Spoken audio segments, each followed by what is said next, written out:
Some of the things that drain your peace don't knock on your door. They disguise themselves as normality, walk beside you, and live inside you. They're like fine dust, almost invisible, but heavy when you breathe it in. Marcus Aurelius once said, "The soul becomes dyed with the color of its thoughts." Today, you'll learn to quietly eliminate 10 colors that darken your peace. No speeches, no noise, because true change doesn't need an audience. But first, a simple Stoic principle. There are things within your control and things outside it. Your choices, your judgment, your actions, those belong to you. Everything else is noise, and what we're removing now is mostly noise. When the noise fades, the essential finally appears. 1. People who drain you. Not every bond is virtuous. Some are just ropes pulling you backward. Some people confuse access with intimacy, presence with friendship. Ask yourself, how do I feel after being around certain people, lighter or smaller? Seneca advised us to choose our company carefully, because time is the only wealth that never returns. Cut quietly, fewer replies, fewer invitations, shorter conversations. You don't need to explain your distance. Your peace is reason enough. Closeness is a privilege, not a duty. Those who truly care will respect your limits. 2. The someday mentality. Someday I'll start. Someday I'll change. Someday I'll become who I should be. Meanwhile, days slip through your fingers. Seneca wrote, "While we delay, life passes." Readiness doesn't fall from the sky. It's forged in the friction between decision and reality. Take the first step, even if it's imperfect. The Stoic doesn't wait for perfect conditions. He builds consistency where he stands. A real step today beats a perfect plan tomorrow. Pick one small, non-negotiable action. 5 pages, 10 minutes of training, 1 hard phone call. Repeat it daily. The small act becomes destiny. 3. The need to explain yourself. Freedom begins when you stop collecting permissions, justifying every choice. Your haircut, your project, your silence is surrendering your life to the court of others. Epictetus said, "It is impossible to please everyone and still keep your peace." Your compass should be what you judge is right, not what others expect. And if they say you've changed, good. Change is proof of life. Explain when it's useful, and only to those who matter. To everyone else, offer brevity. I can't. Not this time.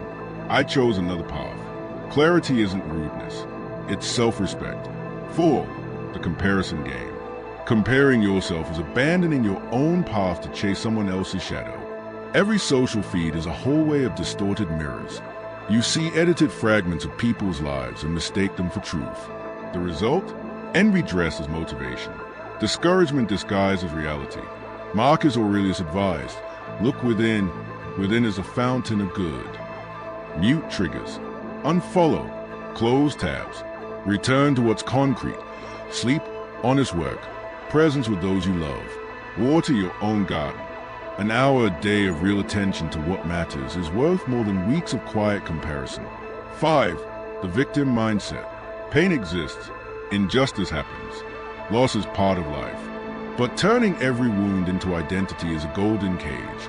When this hurt me becomes I'm the hurt, you imprison yourself in the past. Stoicism doesn't deny pain. It asks, what is within my control now? The answer almost always includes attitude, interpretation, and the next step. Stop rehearsing your tragedy. Replace why me with what can I do with this?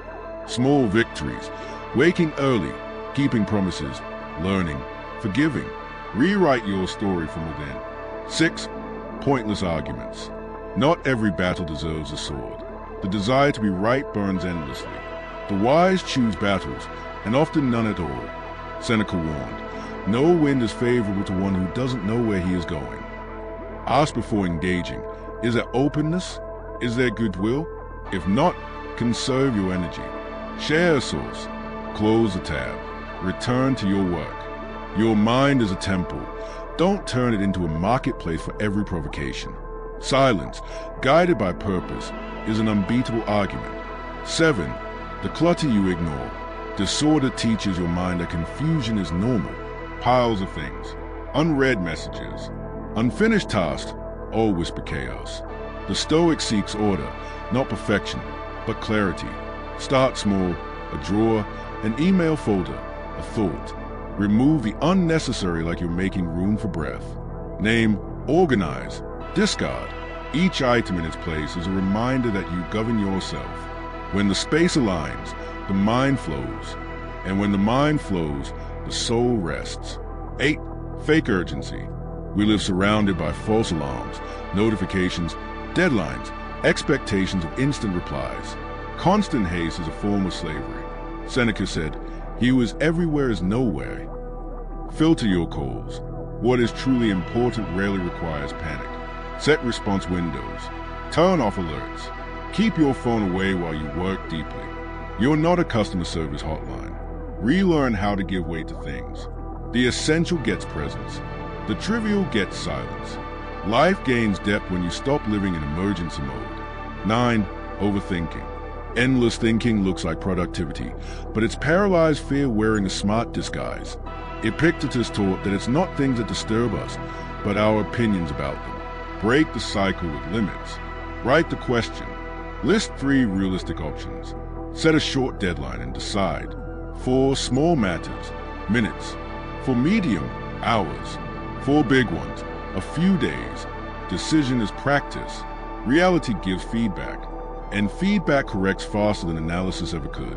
Action wipes the dust off the window of the mind. 10. People-pleasing. The desire to please everyone comes from fear. Fear of rejection, loss, or disapproval. But pleasing all means betraying yourself in installments. Marcus Aurelius wrote, "If something is right, do it. If it's not, don't." Simple, but rare. Saying no is a muscle. The more you use it, the less it hurts. Start with small, honest refusals.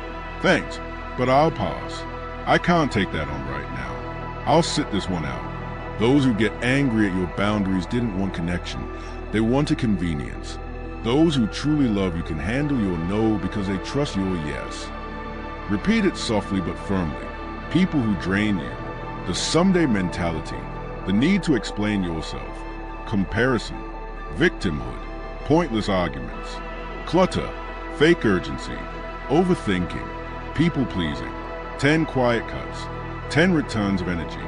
A sword is sharp not because of what's added, but because of what's carved away. Your life works the same way. Choose one item, just one, and take an irreversible step toward cutting it off. Block a notification. Mute a contact. Empty a drawer. Draw a boundary. Make the decision you've been avoiding.